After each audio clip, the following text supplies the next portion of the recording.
sorry, forgot one thing. We need to hit record, please.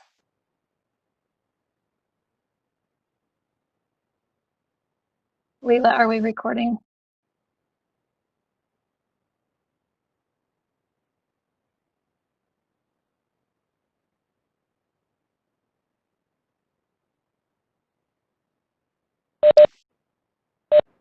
Okay. It looks like we're recording. Unless staff feels otherwise, we'll go ahead and begin our meeting. We welcome everyone to the Utah Transit Authority Board of Trustees meeting.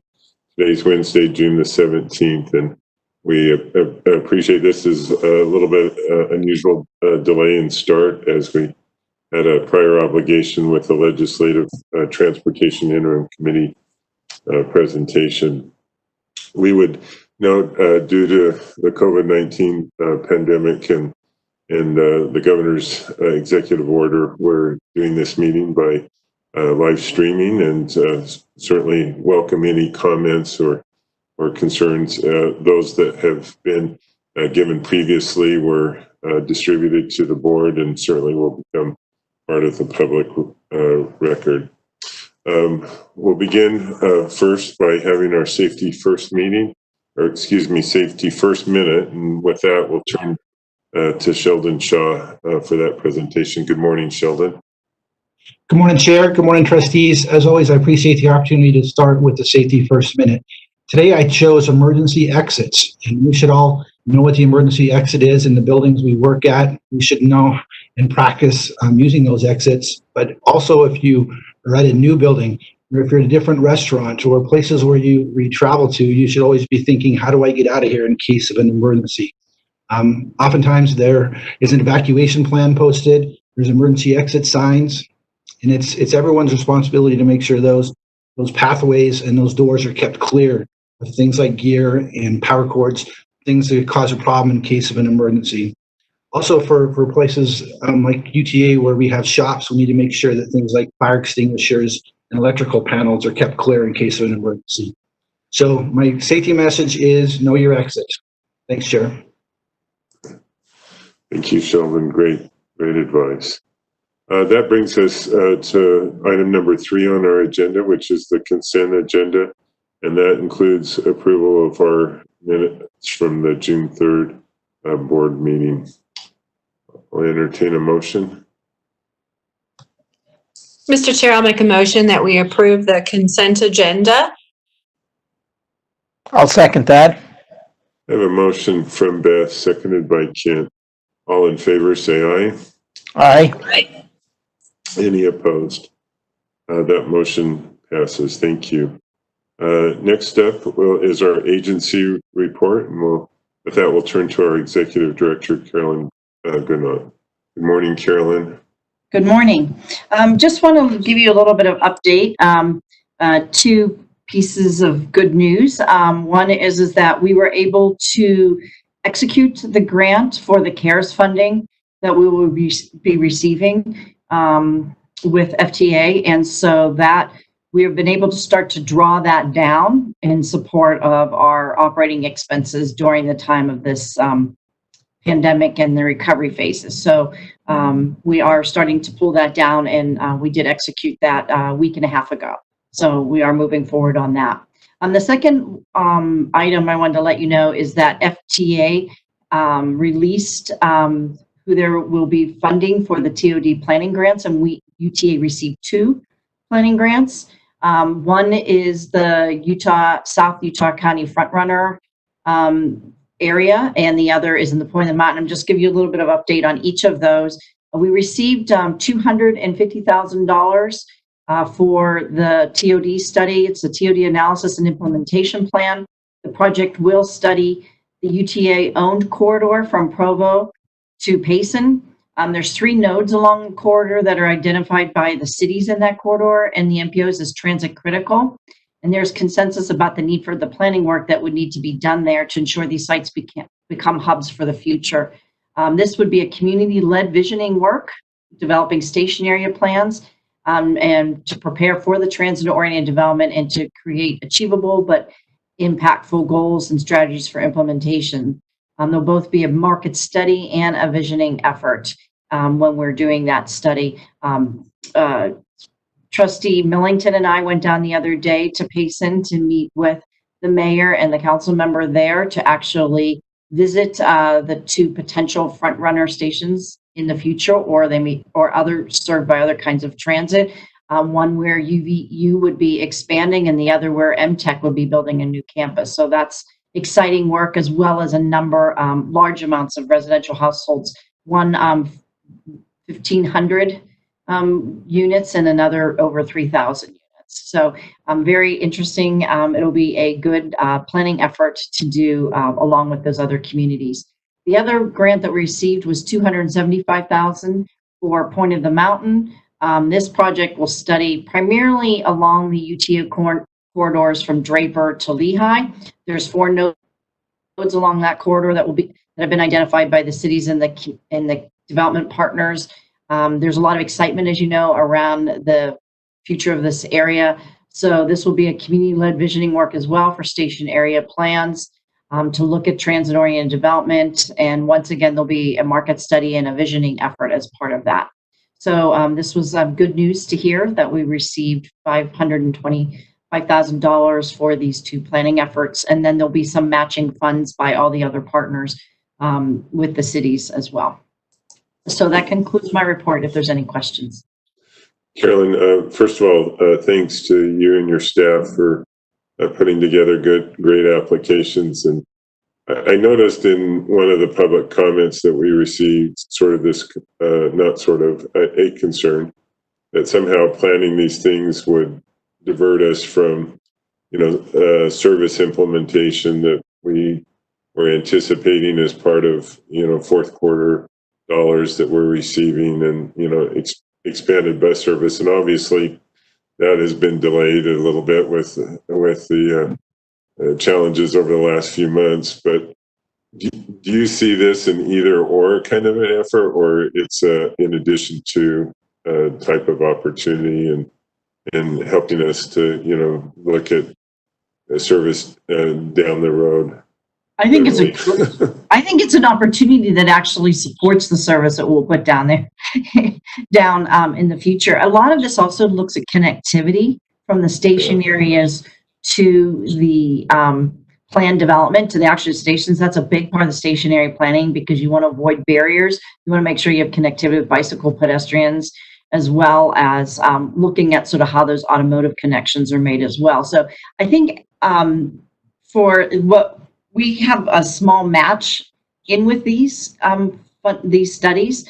And so the amount of money that UTA and the partners are putting in versus the benefit that we'll be getting out, I think greatly just outweighs the issue about spending a small amount of money. I think it's a big effort that we need. I think it's something that supports our ability to put transit there in the future. Because if we don't design it right, the station will not be used. Well, I would totally agree. And I just remember back from my public official day, so often studies would come to you and you didn't realize how they intertwined and connected. And I think maybe as we engage elected officials and certainly the general public, through open houses or some other means, or even in our own information on the website, we ought to somehow include some provision about how this links to this, to this, to this. And I just think helping them picture together that they're just not one-off deals, and really we're looking at improving the system as a whole, just helps better inform them. So that's just a thought and a suggestion, but again, congratulations on getting these grants. Appreciate it. I wanted to say congratulations as well. And I completely echo what Chair Christensen just said. I know that I've been in several meetings where it's like, why wasn't this planned earlier? Or how can we do this? Or what are the other connectivity types of modes? And I think that this is a continual communications and education piece for people to understand how when we're looking at things, it's a lot easier to plan it when it doesn't have the level of development around it that could quickly happen. Even now, our communities are still experiencing significant levels of growth. So this is a great opportunity, I think, to really show what we can do and incorporate that in the design so that developers coming into those communities can understand how this is going to work as well. So thank you. Great efforts. All right. Any other questions? Carolyn, thank you for that. Well, thank report. you, and I want to thank the grant staff as well and the planning staff for pulling these together, and TOD. Thanks. Great, thank you. That brings us to agenda item number 5, which are resolutions. The first one before us is a resolution approving a revised interlocal agreement for the maintenance of park and ride lots near Big and Little Cottonwood Canyon with Salt Lake County, the Utah Department of Transportation, and the City of Cottonwood Heights.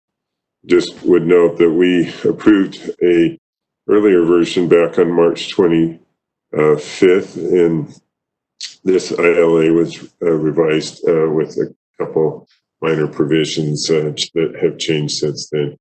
Carolyn, do you have anything to this? I certainly am able to speak to it if you want me to. But. Yeah, I don't have any other comments. I think it was revised to, I think a separate agreement would be done with the ski resorts. Yeah. I think the ski resorts expressed some concerns in this coming year of the ability to contribute their portion that has historically been there. And I think the mines have found some ways to make maintenance work for next year. And so our amount actually hasn't changed. It just lets the ski resorts out of the obligation for the 2020 and 2021 season. So unless there's other questions, I would entertain a motion on this resolution. Mr. Chair, I'll make a motion that we approve the amended R 2020-0302. Just approving the revised ILA with all of the players for the park and ride lots near Big and Little Cottonwood Canyons. I'll second that. I have a motion from Beth and a second from Ken. With that, I'll ask for a roll call. Trustee Millington, Aye. Trustee Holbrook, Aye. Chair Christensen. Aye. The vote is unanimous. Thank you. Thank you. That brings us to item number B, which is a resolution authorizing actions necessary to amend certain bond documents, releasing certain debt reserve fund monies and replacing them with surety instruments. And I know with us is Bob Biles, our CFO, and then Ryan Baker with Science Public Finance, and Blake Wade. Although I saw Randy Larson there as well with Gilmore and Bill. So let me first go to Bob, I guess. Good morning, Bob. Good morning, and thank you very much. Give a little bit of background on this resolution first. Excuse me. Last fall, as we were beginning the discussions of some of the bond refundings that we eventually did, Brian and Blake brought forward the concept of substituting some of the sureties that we had paid for some of the cash reserves sitting in our senior bond liens. We decided that during the refunding wasn't the time to do that. We would come to the board in springtime, and we did that in April. And we really had two things to talk about. One was on the senior bonds. Could we substitute some of those sureties? It was $19 million for the bond proceeds that were sitting in the bond reserve. On the subordinate bonds, the question was, could we purchase an additional security or surety to replace the bond proceeds that were in there? And so what we're bringing forward, we talked to the board on April the 8th and discussed those options with you. And you said, please go forward, finance team, and come back to us with the things that would be needed and the consequences, the financial numbers associated with that. So that's what we have here in Resolution 2020-0602. Senior bonds, again, AGM has agreed to substitute those securities. Their fee is about $10,000 to do that, mainly just their legal cost. On the subordinate bonds, Brian Baker went out and talked to two firms that gave us quotes on purchasing another surety BAM was the low bidder, and I guess in that respect, at $160,000, the other quote was around $350,000 for this $10 million surety. So what the resolution does is authorizes the board chair and the executive director and the secretary or treasurer to execute all the documents needed to make this happen. So if the board wants to approve the resolution, several things to keep in mind. The cost of issuance is about $24,000 to pay the financial advisor, to pay for the surety company, and pay bond counsel, and then the trustee to put this into place. We're anticipating that we'd have a July 9th closing, get the documents in final form and get the signatures on that day. As far as freeing up the $29.2 or $29.3 million, since those are bond proceeds, they have to be used certain ways. And so the two primary ways they could be used is either for payment of principal and interest or for qualifying project cost. What we're intending to do is between July of this year and June of next year, apply about 28 million of that, well, not quite 28 million, toward principal and interest payments. And then, that frees up those monies that we currently have in our budget for other purposes. There's $1,770,000 approximately that needs to be used for qualifying project costs related to the subordinate bonds. There just wasn't enough principal and interest between now and June of next year to apply toward that. So I've asked Mary DiLoretto to look at projects that would qualify so we can apply that $1,077,000 to that. I know we had a late addendum to the 10th supplemental, and I thought I would ask Blake to talk about that just a little bit. Sure, I'd be happy to do so, Mr. Chair, members of the board, and Bob has done a great job of explaining how this works. The AGM is the bond insurer that it provided the surety for the senior bonds, and their sureties are already in place, so we're not buying a new surety from them. When we went back to them to discuss what we were doing, they were wondering why they had to consent to this, and we were just being careful in terms of making certain they were aware of what was happening. And so they proposed some changes to the addendum that we had drafted, primarily to just make it clear that they were acknowledging what we're doing as opposed to consenting. I guess for insurance companies, the difference between acknowledgement and consent is a big deal. And so for them, they were happy to acknowledge. They didn't want to consent. And we said, as long as they're aware of what we're doing and we're moving forward, we were just fine. So we worked through that. The changes they sent, I think it was a matter of their kind of being able to have some input. They changed some definitions and a few things, but nothing substantive. I'd be happy to go into it as much detail as you'd like, but primarily it was just the insurance companies being allowed to have some input prior to the time that we make this change. So we think everything's in good order with what they requested, and they'll acknowledge what UTA is doing with this transaction. And then Brian, was there anything else that needed to be added about the transaction, how this works? I don't believe so. No, it should be pretty straightforward. Again, the reason one of them costs $160,000 and the other one is just some miscellaneous cost of issuance is because we actually had already purchased and had in place the surety policies on the senior reserve. In the case of the subordinate reserve for the 2010 bonds, that's a bond that was actually at original issuance funded in the reserve with $10 million that was part of the borrowing for the 2010 bonds. And so that $10 million has just been sitting there since 2010 and would actually be sitting there for another 20 years, short of freeing it up to be used for other purposes with this surety policy. And then I guess the last thing I would say is that, we started talking about this last fall, and I don't want anyone to even think that this is somehow related to some sort of financial concerns here at UTA.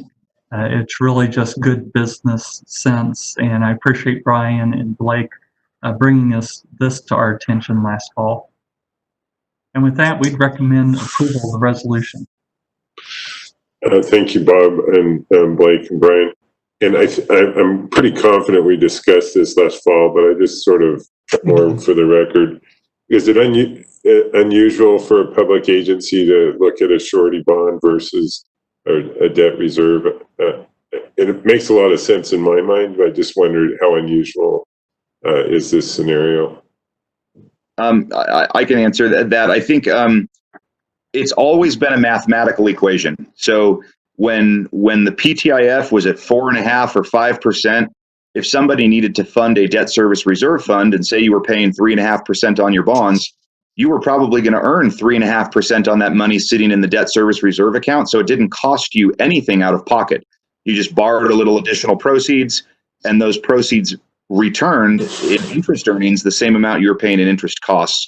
When the interest reinvestment rate on those reserves goes to near zero, or kind of where PTIF has been, where it's down, right now it's around 1.19, but it's gotten a lot lower than where it had been. Then you have a lot of it's called negative arbitrage, where you're paying 3.5–4% on those 2010 bonds, but you're only earning a portion of that on that $10 million, for instance, in the subordinate reserve fund. And so you're kind of losing money every year on that $10 million investment. And so for $160,000 is not nothing, but it's a reasonably nominal cost. You're able to pull those funds out and use them for other things. And so really when a new entity that needs to have a reserve, because not all entities need to have reserves, and in 2015, UTA actually amended its overall general indenture so that you no longer have to have a reserve. You can decide on each time you issue debt whether you want to fund a reserve or not. And since 2015, we have actually not funded debt service reserve accounts on any of your bond issues. It hasn't been necessary. It doesn't help you with your ratings. It doesn't help you in the market. And so we've been able to get out of that. And so, there are institutions and somewhat lower rated entities where it can and does make sense to use reserve funds. But when that opportunity is there to do a reserve, you just kind of look mathematically at, does it make more sense to borrow the money and put it in that account, or does it make more sense to pay an insurance company to step up and do that for you? Thank you. Let me say something else I should have mentioned earlier, is that, if we're successful and we proceed with this, I think the 2021 budget is when you think about how to, if you want to allocate any of the $29 million to a project, or, just wait or do whatever you want to do with that. But I think it's the 2021 budget process is where you'd have that discussion. Great, thank you. Questions either for Kent or Beth on this item? Just a quick question. Oh. Let me go to Beth and then to Kent. Thank you, Mr. Chair. I had a question about if we're looking at debt and structuring it moving forward, as I'm understanding all of this, you're basically saying that when we go to do another debt restructure or bonding in full for some other project, we can take a look at that time to see if a surety is going to be better than a reserve amount. Do we just make that decision and go with that strategy, or can you, like we're doing right now, we're making adjustments in the middle of the process? And is it just kind of a, like Brian said, is it a mathematics thing, or is there some other mechanism that triggers that? I would say that since 2015, when we made the change, essentially what happened is for many, many years, all revenue bonds had to have reserve funds. It was kind of like just part of the rule of the market is you couldn't sell a revenue bond, whether that be sales tax or water or sewer, you had to have a reserve fund. In the early 2010s, we started looking at ways to get out of those reserve accounts because they were very expensive. And a lot of times they made a project cost more, and you essentially just had millions of dollars sitting on the sidelines, not doing anything until the very end of the project. And so there were a few intermediate steps that were used where you wouldn't fund a reserve at first, but if your rating got downgraded, then you had to fund a reserve. That was called a springing reserve. or there were things like where if your coverage went below a certain amount, then you had to fund a reserve. Then we did with your subordinate debt, we did a half funded reserve where we didn't do the full amount you could do. Now we are to the point where I don't believe on any UTA bonds you would need to fund a reserve account. And so all the reserves that we're looking at unlocking the cash from, these are reserves that were in place prior to UTA looking at things and deciding to no longer do reserves. So again, these are bonds that are all prior issuances to 2009 or 2015. And so it's looking at those old deals that were done back when, for market acceptance and for getting the best rates, you kind of did need to have a reserve. And then the market has gone away from that now, and the market feels much more secure and safe with, with the existing ratings that you have, and understanding that municipal credits generally compared to corporate credits are much more creditworthy and unlikely to ever default. And so that reserve has become less of a hot button issue for investors. And so we've just said, hey, if there's a way to get rid of it and use the money for something else that doesn't cost a lot and isn't onerous to do, then you might as well do it, because you can do more with the money and use it for reserves, use it for other purposes, rather than just having it sitting there doing nothing for you. Yeah, the one thing you probably wouldn't do is take these funds and apply it toward ongoing costs. You'd probably look for one-time expenses to apply it to. Thank you. That was very helpful to understand kind of where the market as a whole was going with that as well. So thanks. Kent, you had a question?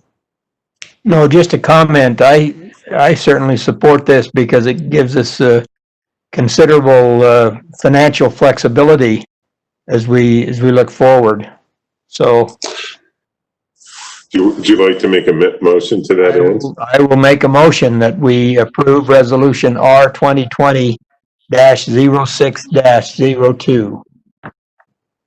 And that includes the revised Exhibit B that Blake had talked about. Yes, with the revisions that have been described. I'll second. I have a motion from Kent, seconded by Beth, on the resolution with the revised exhibit. I'll ask for a roll call. Trustee Millington, Aye. Trustee Holbrook, Aye. Chair Christensen. Aye. The vote is unanimous. Thank you. Thank you. And thanks to our finance team and legal team for your great work. And we'll cross our fingers and look to July. So thank you. Thanks, everyone. We'll sign off then. Thank you. Thank you. That brings us to item number C in our resolutions, which is approving an interlocal cooperation agreement with Clearfield City for the construction of a pedestrian bike trail. And with that, I'll turn to Mary Delaretto and as well as Hal Johnson. Good morning, Mary. Good morning. So this resolution approves an interlocal agreement with Clearfield City for the construction and the maintenance of a multi-use trail that serves our Clearfield Frontrunner station. So currently there is poor pedestrian connection to that station. The platform is about a quarter-mile from State Street, and there's only one entrance to get there. And then right to the west of the station is the Freeport Center, which is a major regional job center. But because of the railroad tracks, it's hard for pedestrians or bicyclists to walk there. They'd have to walk all the way out to State Street and around. So a trail system is being proposed at that station to connect to the existing Denver and Rio Grande Trail that runs parallel to the Frontrunner tracks. It's shown on the next slide where the trail would go. If I could have the next slide. Okay, so there you'd see, there's our station, the little dot in the middle. And the blue line, what's there is the existing Denver and Rio Grande rail trail. That's a 23-mile trail within the UTA-owned right-of-way. And you could see this new proposed trail would go both to the north and south entrances to the station, and it would take you to the trail from either the north or south. So this would greatly improve access to our station for bicyclists and pedestrians and folks using that trail. So the next slide will give you the details of that agreement that we want to sign with the Clearfield, and I'm going to turn it over to Hal, who's been working on this agreement, to give you those details. Okay, good morning, everybody. We are getting a CMAQ, so it's a Congestion Mitigation Air Quality grant from Wasatch Front Regional Council for the project, and the total grant is about $1.65 million. Clearfield will provide the full match for the grant, so $120,000 in match.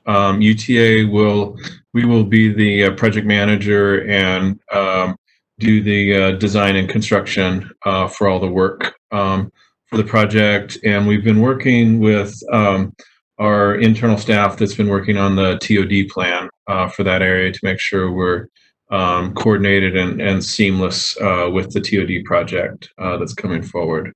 So you can do the next slide. So just a few more points on the interlocal agreement. So Clearfield will lead the acquisition of the right-of-way for Depot Street, which is the piece that the map was showing, that Mary was showing to the north. And so there's a little bit of right-of-way acquisition that Clearfield's working on. In that section, we'll coordinate with UDOT on the connection to their facilities.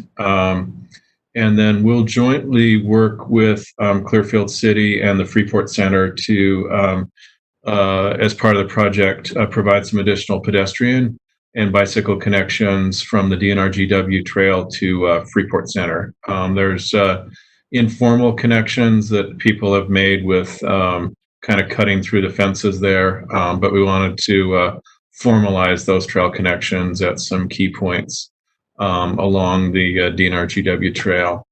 And then just kind of last point, UTA will maintain the trail on our property, and Clearfield will maintain the other portions of the trail. So, and I was going to mention, Beth and I have been to the Clearfield City Council, and they've approved the agreement as well. And that's it. So how you're suggesting that fence cut-throughs are a bad idea? I think it was showing that there was a market for more formal connections to Freeport Center, and so we wanted to kind of work with the Freeport Center and recognize that. Yeah. And I should have put it in the presentation, but Freeport Center has, it's I think about 7,000 jobs.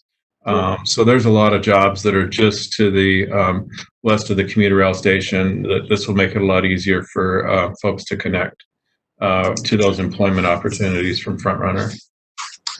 Well, this looks like a great project and a nice partnership with the city and with Wasatch Front. So questions, however, from the board or comments? Beth, you look like you may have had one. Or Thank you, Mr. Chair. I just wanted to say that Hal worked a great deal on this project, and as he mentioned, this is one of the TOD sites that were awarded in 2019, which Clearfield City, the largest that we had, and they're working on getting all of that coordinated. They're still in their early phases, but talking with the TOD people, the active transportation portion of this, I think, is going to be really valuable moving forward, because that east-west connectivity right there was a bit of a challenge. And I know that the city is really excited to go with this.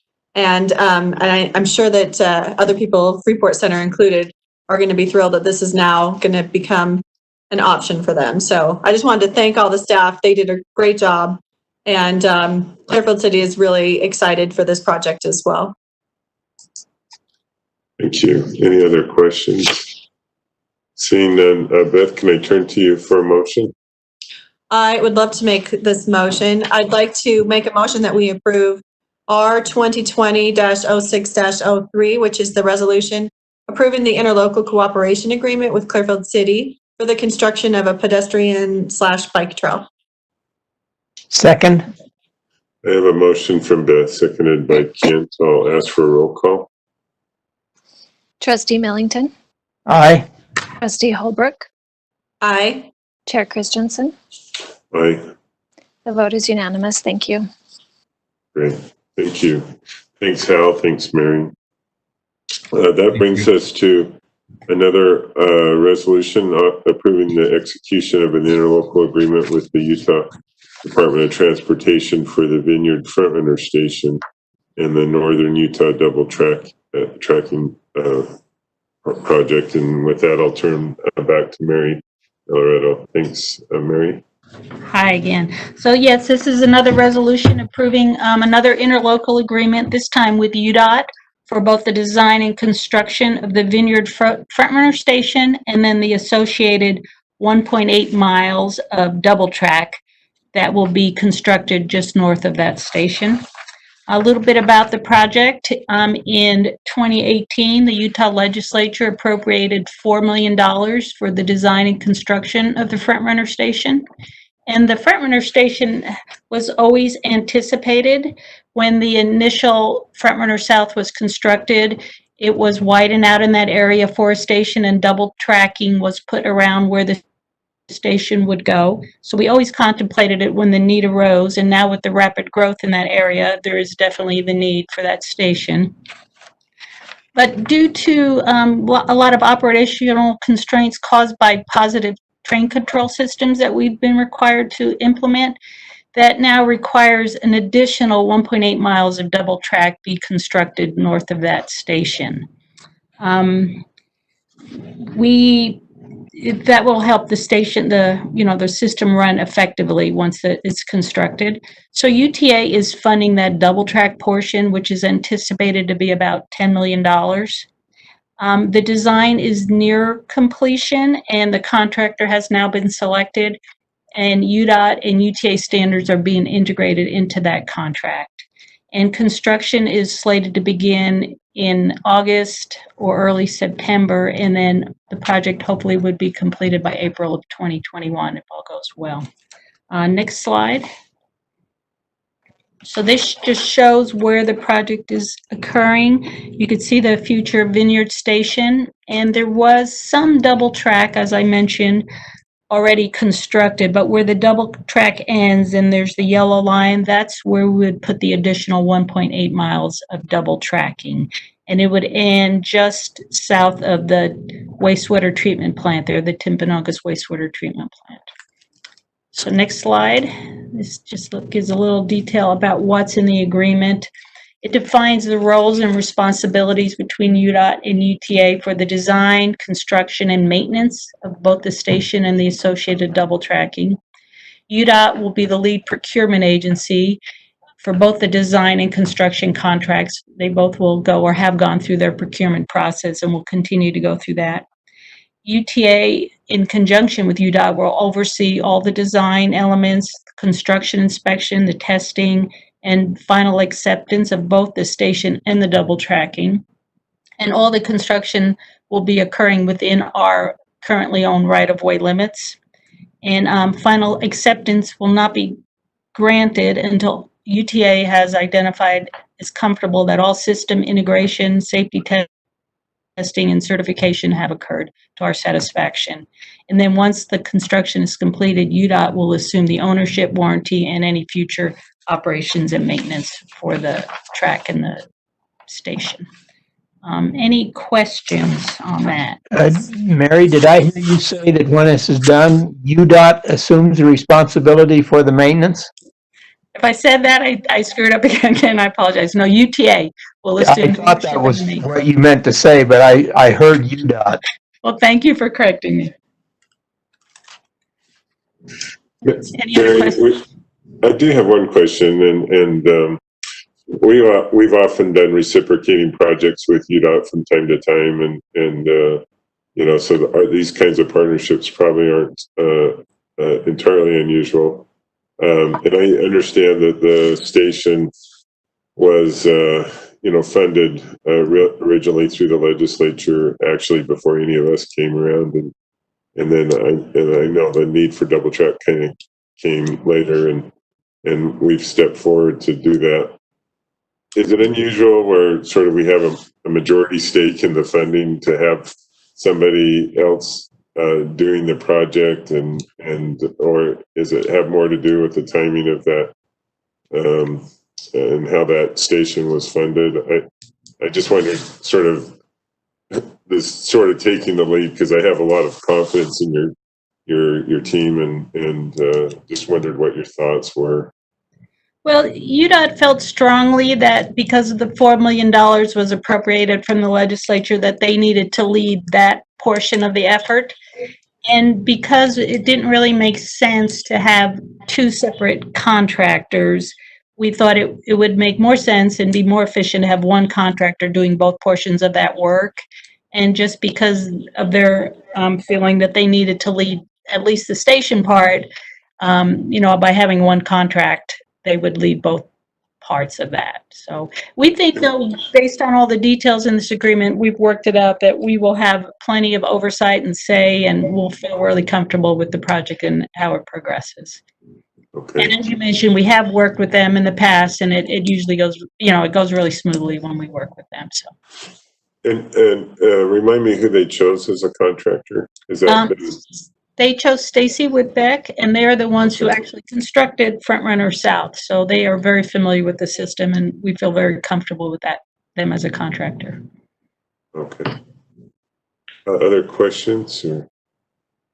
Mary, I had a question. As I was reviewing some of the ILA agreement itself, I was just curious about the cost structure in terms of the increased costs, because there has to, in essence, become dual oversight.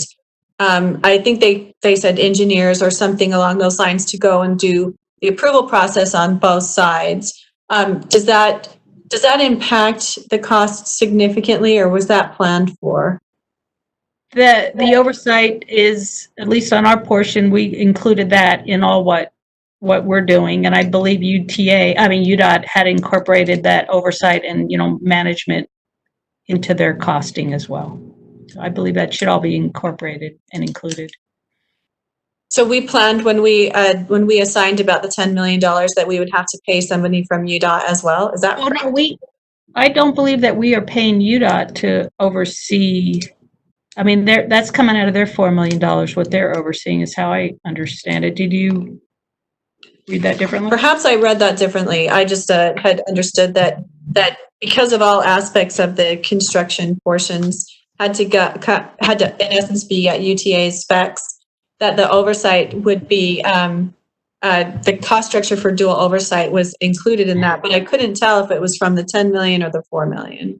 I do think, this is Carolyn Gunn, I do think from reading where the funding comes from, and I can't, from what I understand, because it's a little clear, is that that yes, UDOT, we would be paying UDOT for management of the project, at least through the double tracking segment.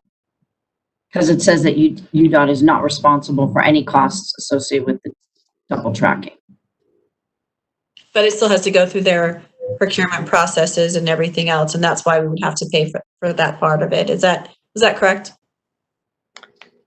I would have to get the details, but I assume that is correct. Okay, that's how I read it in the ILA, and I just wanted to clarify that. And I don't know if Mike Bell is on, but maybe he can detail it as well, but I don't believe Mike is on, so sorry. Okay. Thank you. Thanks, Beth. Other questions? If there aren't any, Kent, are you interested in making a motion here? I am very interested in making this motion, and I will make a motion that we approve R 2020-06-04, the resolution approving the execution of this interlocal agreement with UDOT for the Vineyard Front Runner Station and Northern Utah County double tracking project. I'll second. I have a motion from Kent, seconded by Beth, and kudos to everybody. I know almost from our first week, I think Beth got tasked with going down to Vineyard and working, working through some of these issues. And I know Kent's been working hard, and certainly Mary and Carolyn have done a ton of work getting us to this point. And while we're interested long-term in having us do our own projects, we certainly appreciate the collaboration with UDOT and look forward to a lot of projects in the future as we work to improve our system. With that, I'll ask for a roll call. Trustee Millington, Aye. Trustee Holbrook, Aye. Chair Christensen. Aye. The vote is unanimous. Thank you. Thank you. And thanks again, everybody who's worked on that.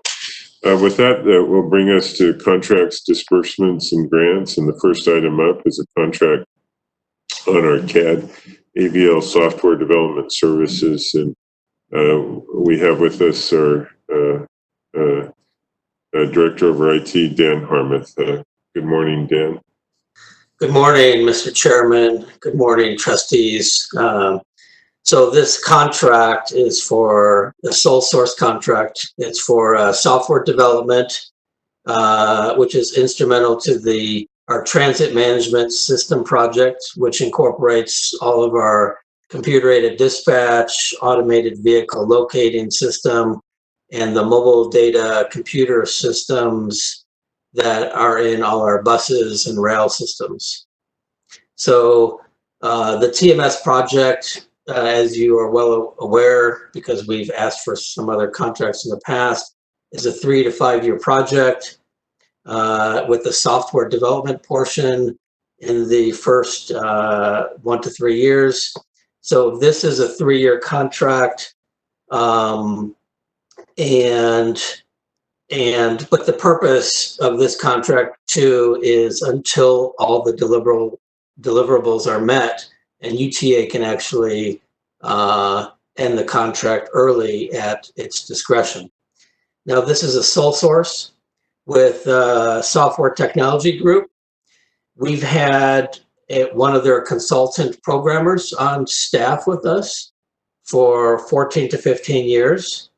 This contract programmer for these 15 years has originally wrote our current version of our CAD AVL MDC system, and he has also supported this system for 15 years. So this contract programmer intimately knows every line of code in the current system, and because of that, he's able to help us build the new system and port the important code over, understand all the code, understand all the data, understand all the functionality that's in place. And this is why we're asking for a sole source, because with this contractor's assistance, with his intimate knowledge, he can actually reduce the development time drastically. So with this, if there's, I'll field any questions. I also have Sean Stevens, the project manager over the entire TMS program, on the line as well, in case I can't answer any other questions. But if there's any questions, we'd be glad to answer them. Dan, and I think we talked about this before, and if I remember right, we sort of went to a custom thing because there wasn't really anything off the shelf that did what we needed it to do. And that's in part still kind of the case as you go to upgrade. How much of this code, how much of this work will we be able to retain? And do we have, outside of this contract resource, do we have somebody who understands it enough that we can keep it, or are we going to become beholden to this sole source option? Good question. We actually have internal programmer resources also working on the project. And the goal is over these next couple of years that these programmers become experts and subject matter experts over the code, such that at the completion of this project, we can release our contract programmers, not only this one, but also the firm that's helping us with the CAD AVL system. Does that answer your question? Yeah, it does. I mean, I don't mind it being customized and, us figuring out how to make it better in-house. I just want to make sure we have the ability to not only keep it maintained, but, have enough knowledge to sort of do something to it in the future if we needed to. So, Absolutely, and that's why we are building in the expertise into our UTA staff, programmers, so that we can maintain this on our own in the future. And we do have not only programmers, but we have our technology architect working on the project, and DBAs and stuff like that. This is one of our central core projects. And so one of our #1 goals is for UTA to be able to support, maintain, and customize this system into the future without contractor requirement assistance. Yeah. Any other questions, however, from the board? Seeing none, I would entertain a motion on this particular contract. Mr. Chair, I'll make a motion that we approve the contract, the CAD AVL Software Development Series Services Software Technology Group. Second. I have a motion from Beth, seconded by Kent, to approve the contract. All in favor, say aye. Aye. Aye. Any opposed? That motion passes. Thanks, Dan. Well, Thank you very much. hope the project keeps moving forward. So, great. Yes, thank you. Next, Thank you very much. thank you, and thanks, Sean, for joining us as well. Thanks. Let's go to pre-procurement, and with that, we'll turn to Todd Mills. I was going to say good morning, but we're probably approaching noon here, Todd. It's getting close to lunchtime, yeah. Thanks, Mr. Chair and trustees. We've got 2 procurements that we're ready to go out for bid for. The first one is a procurement to solicit proposals from individuals or firms who are interested and qualified to provide federal and state or local government relations services. It is the intent of the authority to select one or more individuals or firms to accomplish all the services outlined in the solicitation. This will be procured using an RFP procurement with selection based on technical criteria in addition to price. And I believe I have Shul Bishop with us as well to answer any questions you might have. Any questions to the board for this? No, I think this is, as we've pointed out, this is a standard option for us to go out and do this every 5 years. So I'm looking forward to it. Okay.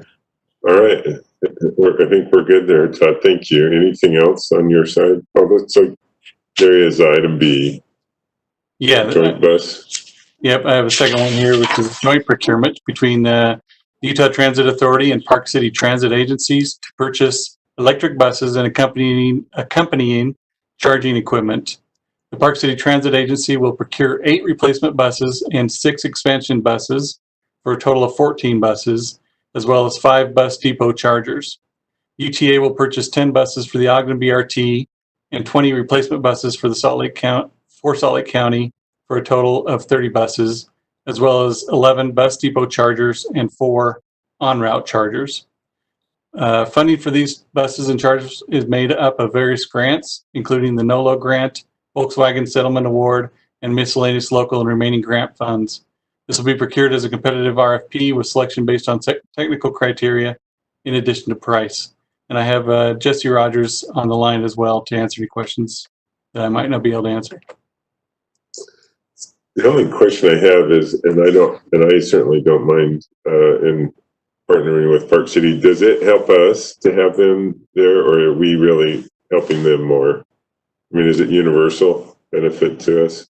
Yeah, it's a universal benefit, but obviously there's economies of scale, and so adding their procurement in with ours does give us probably a little better purchasing leverage. Okay. I will add one thing to that. I would say it helps us in that initially their noble grant was they had pre-selected Proterra, so they pre-selected one vendor. So we would have potentially had 2 different suppliers, and now we've been able to work with them to do one competitive procurement so that we can kind of have one supplier and all kind of put our risk in one basket, I think. So. Right. I had a question. Yes. Thanks, Mr. Chair. I'm sorry. There's probably sometimes a delay. I did have a question about the the chargers themselves being incorporated within this. What does that, I know that both entities, Park City and us, we work with Rocky Mountain Power to do some of that. Is that because of the differences in the chargers based on the buses? And I think I know the answer, but I just wanted to make sure that that I understood that. I'll let Jesse answer that. Okay, so yeah, I mean, mainly we're all trying to go towards a standardized charging infrastructure. But basically there's two types of chargers. There's the on-route high-powered charger, fast charger, and then there's the depot charger, which is where we charge the bus overnight. I think mainly what we all want to do is work towards something standardized, and having one vendor for the buses means there's a better chance of standardized charging equipment that we can all procure off of the same contract. So did that answer your question? It does. I just and thank you. Yes, that's kind of what I had thought. But I know Park City has Proterra buses currently. Would that impact their decision because they have different chargers, or is their charger universal enough? So they're actually on separate procurement. They're going to be retrofitting their existing Proterra chargers to match the new standard. Okay. And on including that retrofit in this bid, but it didn't actually make sense to do that, I don't think. And so we want to see where we land, but we're hoping that we're on, no matter what vendor we get for the buses, that we're on the new standard of charging, and that they're going to be retrofitting to that standard once we know. So great. Thank you. Yep, no problem. Any other questions? Okay, seeing none, I think you're off the hook now, Todd. Thank you. Thank you. Great. And we do have an item on the grants, and with that, we'll go to Mary again. Okay, thank you. Hey, before I start on that grant, I just wanted to mention, I just talked to the project team about that Vineyard ILA, and they said that the plan is for UTA to pay for their oversight, and UDOT will pay for their own oversight, because rather than UDOT billing us for what they do and UTA billing them for the Vineyard oversight, we just figured it'd be a wash. So it will probably add to the cost because there'll be double reviews, but we won't be billing each other on that, just to clarify. Thank you. Okay. The Sharp-Tintic Railroad project, we've talked to you about this project before. This would be a new connection between the Sharp line, the UTA's right-of-way along the Sharp subdivision rail line, and it would connect to the UTA-owned Tintic rail line in Springville and Spanish Fork cities. The project would remove 6 add-grade crossings in the cities, and then it would provide for a future connection of Front Runner down to Payson. Let's see. Oh yeah, I don't have any more slides. So Springville City took the lead on this project initially to secure grant funding, and we were able to get $6.3 million to date in grant and local match funding, which initially was estimated to be enough to complete the project. But because of UP requirements now that they want us to connect on a tangent portion of track rather than on a curve, and by adding that requirement, we now have added length of track that has to be constructed. And in that additional length of track, there's some retaining walls that have to be built in a bridge structure over a culvert. So that's added about $3.8 million of cost to the project.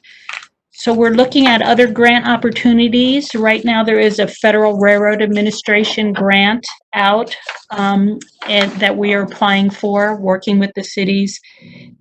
That would require $180,000 of local match from us, and so Springville and Spanish Fork are each putting in $30,000, and UTA would put in $120,000, and hopefully we would get this $3.8 million grant to complete that project.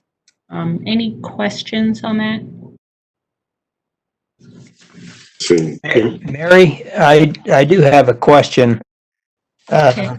It seems to me that in a financial review recently, we were instructed that when we go for these federal grants, that we should take advantage of the opportunity to put some of our indirect costs into that grant request. Is that something that we're starting to do? Because evidently we haven't done it in the past. But Yes. I'm just wondering, this is a kind of a new grant. Are we including some of those indirect costs now, the allowable portions? Yes, we are looking at a project management as part of that because that's a significant effort on our part. So we have been adding that into the grant applications. Excellent, thank you. Any other questions for Mary? Okay. Sounds like a great opportunity if it presents itself. So thank you, Mary, again, for your staff's work on it. Okay, thank you. With that, we'll go to item 7, which is service and fare approvals. We'll bring in our Director of Affairs, Monica Morton, and this is in regards to the Hive Pass program agreement with Salt Lake City. Good morning, Monica. Hi, good morning. So yes, today my request is for approval of a fair revenue contract. This is the Hive Pass program. And essentially this program is regular monthly EFC passes are made available to Salt Lake City residents. And the pricing arrangement is based off our old co-op program. So basically we give Salt Lake City a 20% discount and they pay $25 for each pass, and the cost to the resident is $42. And Salt Lake City verifies residency. They manage the program. That includes collecting the money from the resident on their utility bill, and they also turn the cards on and off. So it's a pretty administrative heavy program, but they're willing to do that for their residents. We anticipate the revenue to be approximately $825,000, and just recognizing that with everything going on right now with COVID-19, in the next 2 to 6 months, depending on what happens with ridership, could impact that estimate, although we did try to build in to our estimate some of those, the situation, but this contract will begin on July 1st. I do recommend that we renew it for another year and continue to support Salt Lake City in subsidizing transit for their residents. So with your approval, we'll go ahead and move forward with renewing this agreement. Monica, one question I have for you, and this came after I left the city council, but I know it's valued by a lot of my neighbors and things, but if another city approached us and wanted to do something similar, would there be any hesitation for us entering into an agreement? Or is this pass really limited mostly to transit within Salt Lake City? Or can they use it going out of the city, I guess? So yeah, the Salt Lake City residents can use it however they would like in the city, outside of the city. And if another city approached us, we would definitely be willing to work with them on a program similar to this one. We've had extensive cooperation with Salt Lake City. They've had to do a lot to get it billed out in the utility bill, a lot of IT development, and we've had other cities approach us. There just hasn't been the willingness from other cities to administer the program. Yeah. So in the future, if there was an opportunity to collaborate, we would definitely be willing to do that. Okay. Any questions from the rest of the board? If none, I would entertain a motion on this particular agreement. Mr. Chair, I'll make a motion that we approve the Hive Pass program agreement with Salt Lake City Corporation. I'll second. A motion from Beth, seconded by Kent, to approve the agreement. All in favor, say aye. Aye. Aye. Aye. Any opposed? That motion passes. Thank you, Monica, for your work on it. You're welcome. Thank you. Okay. That brings us to item number 8, which is a discussion on the Sandy East Village 3 transit-oriented development, the associated financial analysis, and the proposed agreements. And with that, we'll bring in our Director of Real Estate, Paul Drake. I keep looking to see if it's morning yet, Paul, but good morning and welcome. Still morning, yeah. All right, well, thank you, Mr. Chair and trustees. This project has been a long time coming, so we're kind of excited that that we're finally bringing it to the board. So today for your review, I'm going to go over the financial analysis and related agreements of this next phase. This is Sandy Civic Center, TOD, called East Village 3. It's fairly complex. There's a lot of agreements. So there's no required action today. We're not going to request anything, but the plan is to present the information, answer any questions that you have, solicit your feedback, and then we'll come back to the board next week for a final action. So because the TOD started prior to the current TOD policy, you'll see on this slide that planning stage is not necessarily applicable. However, this TOD does comply with Sandy City's master plan for their redevelopment of downtown. That's called their Cairns Master Plan. As mentioned, we're on the financial analysis stage. You can see that dark red box and that arrow down there. That requires board approval. The purpose of this stage is to establish the legal and financial terms for this phase prior to conveying any property rights. The financial analysis in this case includes 2 operating agreements and the development pro forma. There are also reviews by UTA's internal audit and a third-party financial expert. We go to the next slide, please. The Sandy Civic Center TOD is located at approximately 10,000 South and Seagull Lily Drive in Sandy, where UTA initially owned 33 acres. That's depicted in that yellow line. So we initially owned that 33 acres adjacent to the station. At the time, this was the end of the line station, and the north-south tracks line was our only rail facility. So this was served by a 1,200 stall parking, surface parking lot.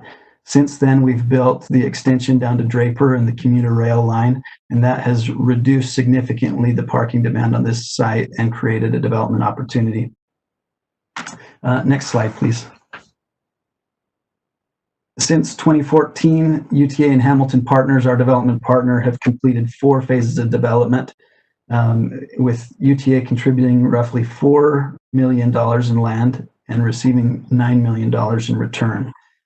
East Village 3, which is shown there in purple, is the next phase and is significant because it's going to complete the development right up next to the platform, and it also includes UTA's permanent park and ride facility. Next slide, please.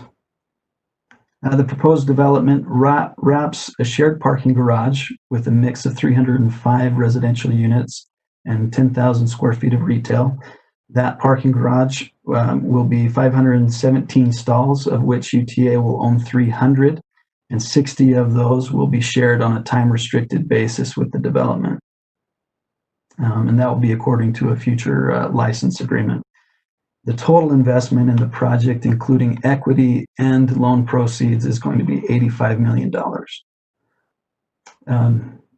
Anyway, you can see just this, while we're on this slide, I just want to point out that it's important for a TOD to have a good pedestrian environment, and so that's why this is a massive parking garage.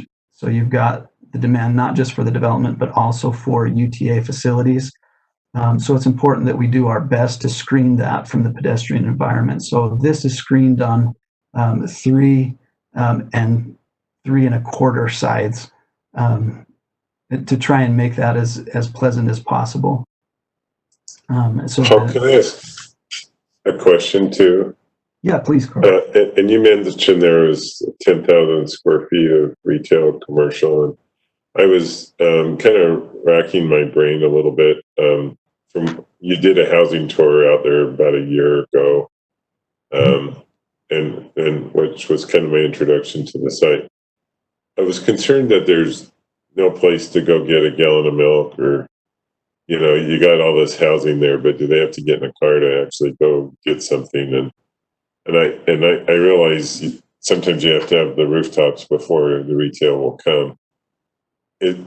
What's the nature of that retail, and is it supportive enough that somebody could actually sort of walk around this project to get what, some core things, or do they really still are somewhat car dependent to go pick something up?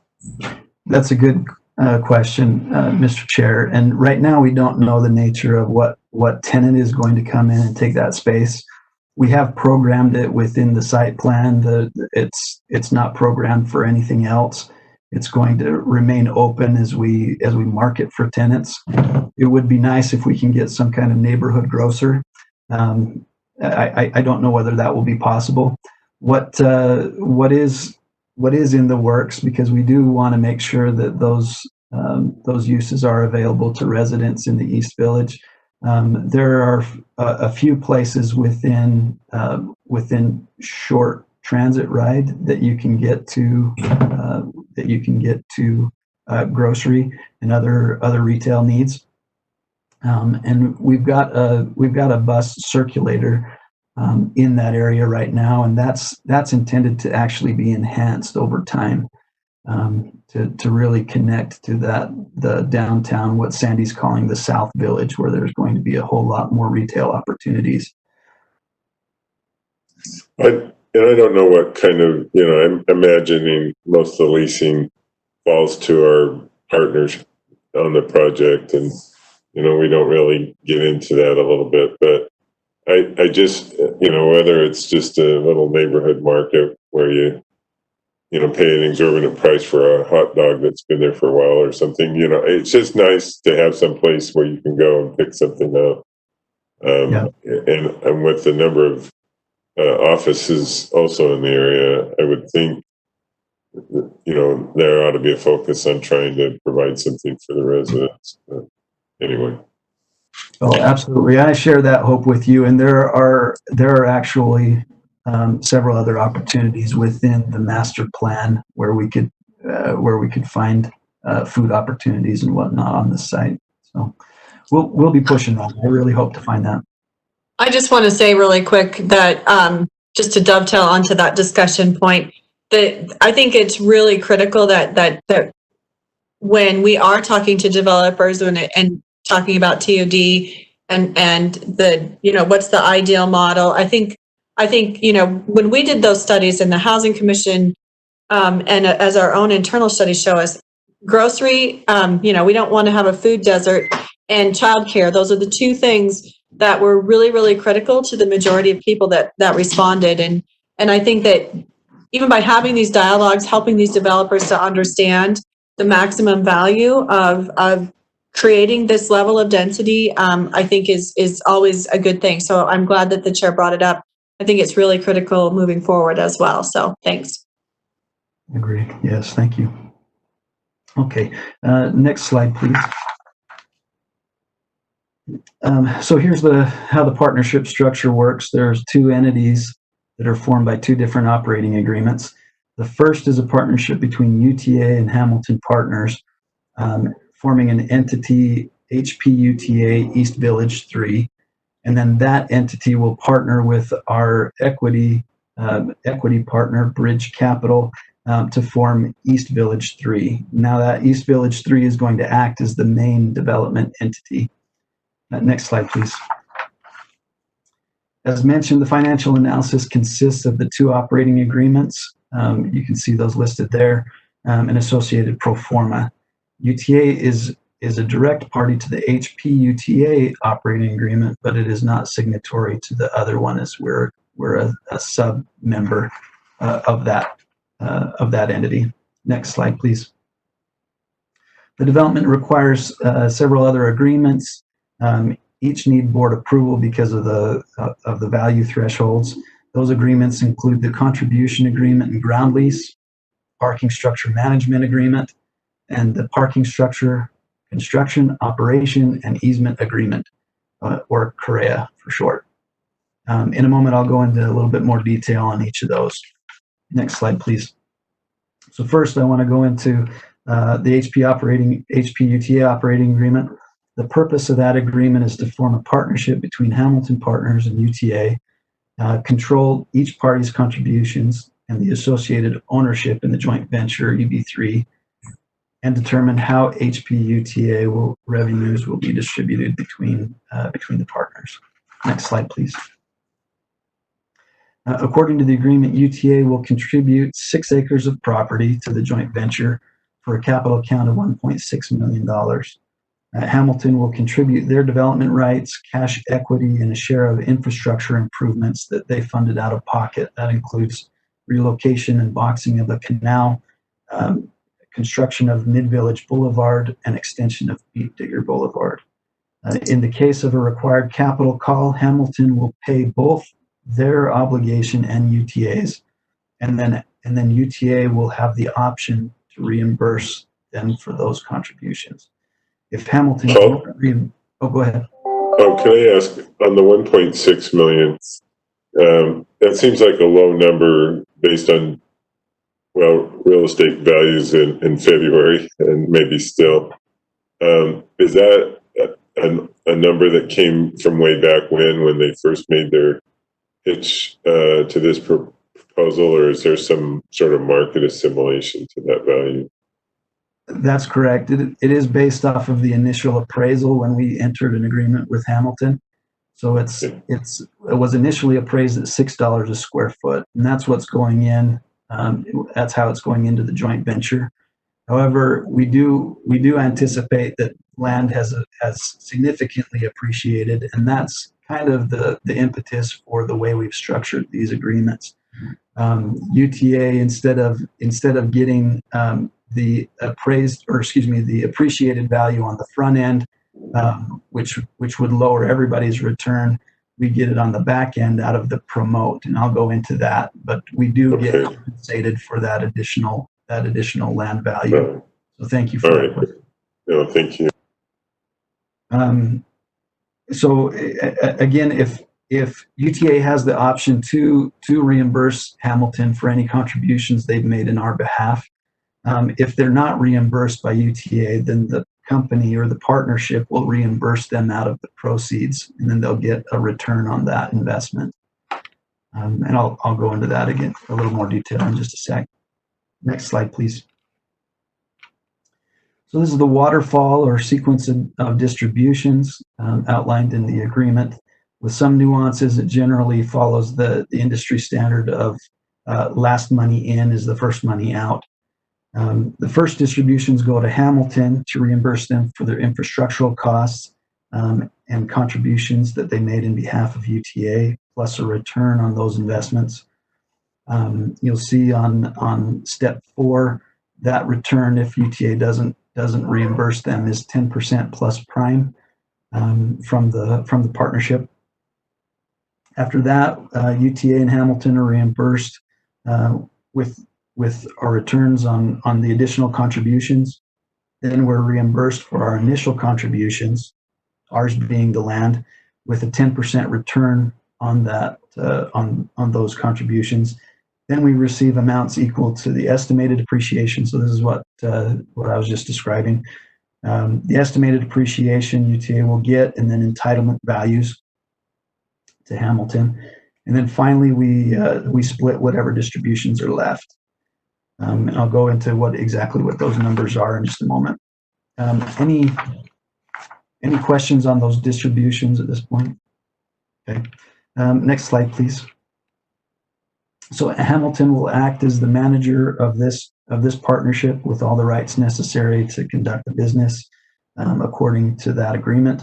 However, there are a few things where they can't unilaterally act. Those include doing anything contrary to the agreement, possessing or assigning a company assets outside of what is expressly allowed in the agreement, incur debt on behalf of the company, acquire or sell company assets, confess judgment against the company, enter any agreements over $100,000, or make any major decision, such as liquidate the company holdings or dissolve the company. For those actions, UTA has to approve. Next slide, please. The partnership can be terminated in a variety of ways, including buyouts or full dissolution of the company. For example, if UTA could no longer legally participate for some reason in the project, or there was some breach of the operating agreement, or if UTA couldn't perform under the CREA, meaning that we couldn't perform on constructing the garage or something like that, that would trigger a buyout event where Hamilton would buy out UTA's interest. Dissolution of the partnership would happen if UTA is bought out, or both members vote to dissolve the company, or we sell all the community or the company assets. Any questions on that agreement? Okay. Next slide, please. So the purpose of the East Village 3 LLC operating agreement, again, this is the joint venture agreement with Bridge, is to form that partnership between HPUTA and the equity investor. The agreement establishes the rights and duties of the manager, which again will be Hamilton, and determines the distribution of the parties, including a promote that I'll describe in just a moment. Next slide, please. HPUTA will contribute land, cash, development rights, all that equal to 12% of the required equity, and then Bridge will come in with the remaining 88%. Next slide, please. So the agreement establishes performance hurdles as incentives to the developer, which is HPUTA. As the asset outperforms those hurdles, the HPUTA return becomes greater.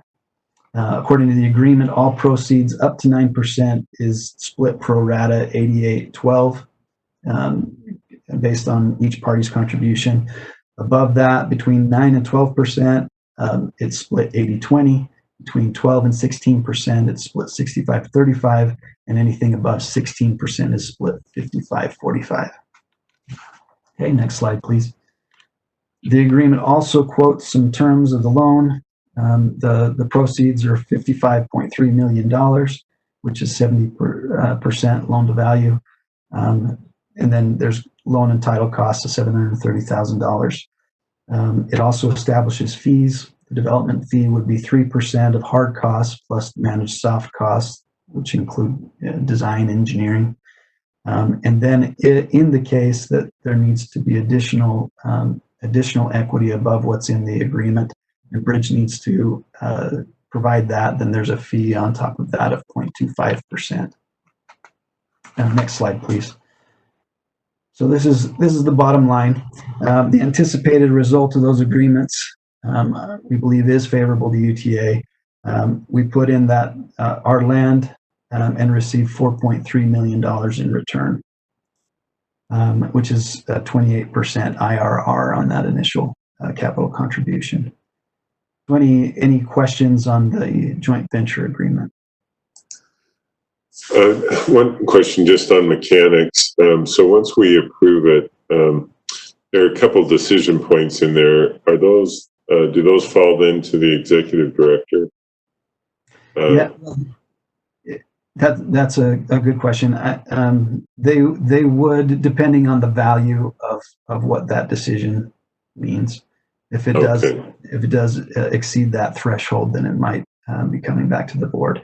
I don't anticipate that Hamilton will be doing anything in that realm where UTA has to approve it. But if that's the case, then yeah, we would follow whatever policy and thresholds that exist in policy. And then you mentioned an obligation on the parking structure and maintenance of it.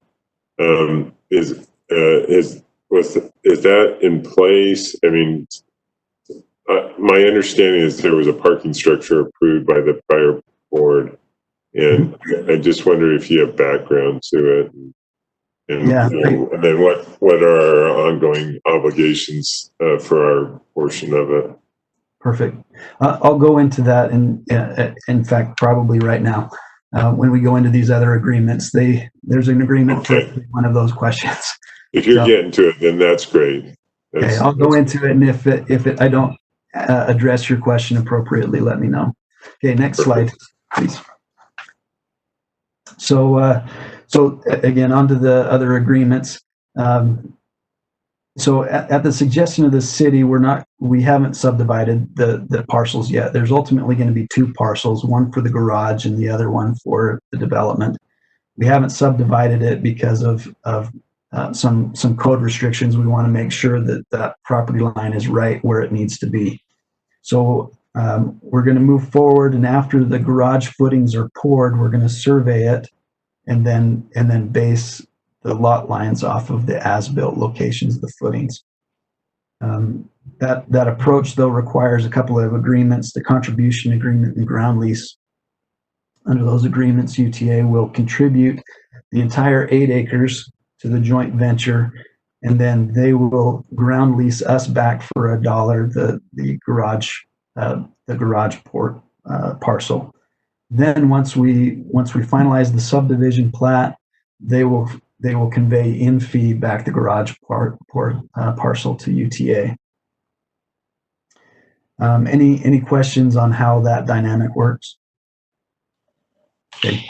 I just had a quick question, and you might be already addressing this, Paul, but once the project is completed and then the maintenance, then the ongoing maintenance contract kicks in, what does that look like in terms of a percentage share? Is it still with the same LLC that would manage the maintenance side of the parking structure moving forward, or is it like East Village, I guess, and is that addressed yet, or does that not happen till the close and completion construction? That is an excellent segue, because the next agreement is the parking structure management agreement.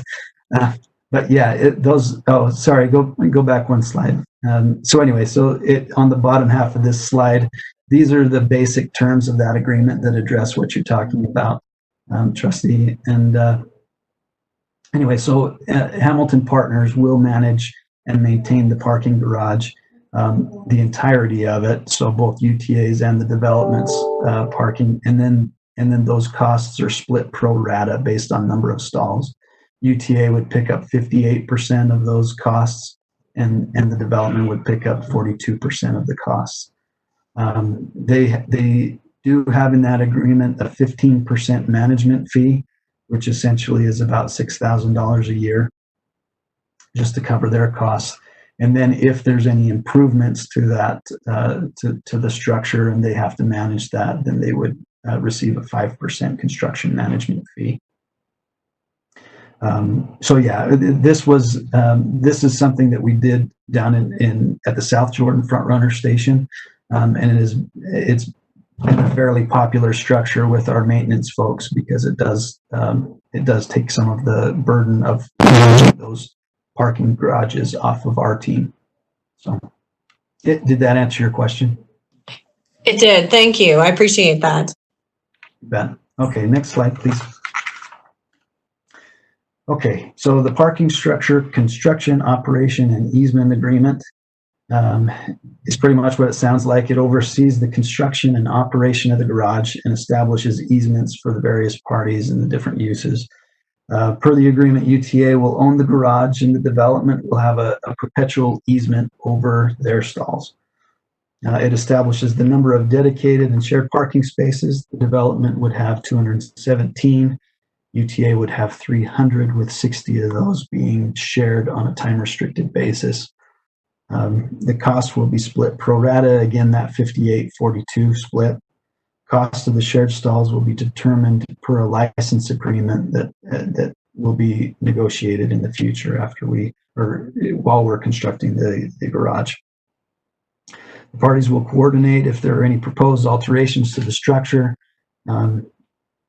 So if there's anything that needs to be done on one side, both parties need to agree. Any questions on that particular agreement? Okay, next slide, please. This is getting at what you were asking, Mr. Chair. There is a construction agreement that was approved back in September of 2018 by the board. This is for construction of the parking garage. It was awarded to Wadsworth Brothers Construction for a total price of about $5.9 million. They were given 12 months to complete the garage. They anticipate it taking a little less than that. Again, the cost is going to be split 58-42, and Wadsworth will invoice us separately so that there's no reimbursement back and forth. And then the agreement also limits how much markup the contractor and their subs can put on materials. Since it was approved back in 2018, there's an amendment floating around that would update the start and end dates, and it also strengthens insurance provisions based on input from our partners. There is that amendment. There's no material changes to the agreement or the value, so it does not require board approval either. Any questions on that? Is the portion for our funding of it, is that was that budgeted previously, and is that money in place? Have we already somehow contributed that back in 2018? How does that get paid? Yeah, I'm sorry, I skipped that part in my notes, but we do have money that's set aside. We have that'll be funded through two different sources. There's $2 million in STP funds that were specifically for this garage, and then we also sold a piece of property that was initially part of this development, located on 106 South, and proceeds of that sale were dedicated to UTA's portion of this garage. So if you do the math, UTA's portion is going to be about 3.4 million. So again, 2 million of that would be covered by the grant. The remainder would be covered by the proceeds of that sale. It is in our capital budget and has been since this time, and we've started to pay invoices off of that account for design and excavation, things like that, in preparation for the contract to begin. Thank you. Thank you. All right, next slide, please. So Zion's Public Financial, they're our third-party financial expert. They've reviewed it, and they found that the agreements are in conformance with market conventions. They allow for an appropriate return to UTA, and that the return in the partnership agreement would be defined as by the market as fair and is commensurate with other development activity in the market. So we're comfortable with the outcome of these negotiations and believe that the agreements are fair to UTA and beneficial financially and et cetera to UTA. So any questions on that review? Okay, next slide. This is the last slide. So when we come back next week, we'll ask for approval of a resolution, and that will include approving the financial analysis, the other agreements, and then authorize the executive director to execute those agreements and convey the property according to the terms of those agreements. Any further questions? Well, it seems like a simple and easy thing that you just did in 1 week, Paul. It's the cake. Yeah, I was just to make the same comment. That's a pretty complex arrangement that you've put together there. Well done. And I have to give a lot of kudos to our attorneys who have been excellent reviewing that, and our partners as well and their teams. They've done an excellent job. It really has been a complicated structure, but they've been very admirable in their roles. So thank you. Oh, very well done. So the plan is, I mean, we obviously have this week to look at it, and certainly had it for a few days before. And if comment comes, we'll have that, and then anticipation for action next week, correct? Correct, yes. Okay. Well, good. Any other questions for the board, from the board on this item? No, thank you, Paul. I don't have any more. Okay. Thank you for your time. Thanks again, Paul, and thanks to the rest of the team for your efforts there. That brings us down to number 9, our next meeting, which will be back at 9 o'clock on June the 24th. And with that, I would entertain a motion for adjournment. I move that we adjourn. Second. All in favor, say aye. Aye. Aye. And we will stand adjourned. Thanks, everybody, and thanks to our team for a great meeting. We'll see you later. Thank you. Goodbye. Thank you.